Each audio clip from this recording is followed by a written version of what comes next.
For today's video, ako ay mag-unboxing ng in-order ko sa TikTok. Plastic pala ulit kasi hindi to box. Chararat. So, nag-order ako ng hard case sa aking cellphone na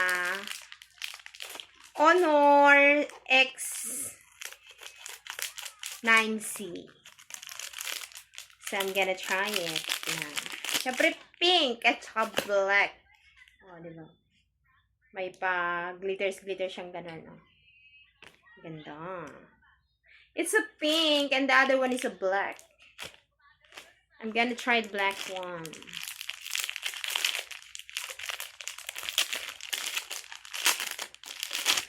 Kasi, yung cellphone ko, gusto ko pare-pareho siya ng housing. Pare-pareho siya ng casing.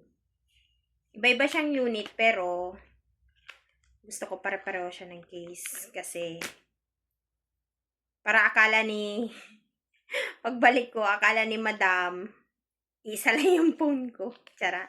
Pero alam nila na yung cellphone ko ay tatlo.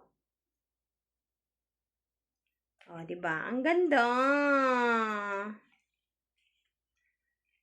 May salamin pa siya. Ganon. Pwede siyang, maging stand. Ganon, no? So, yun lang. Bye!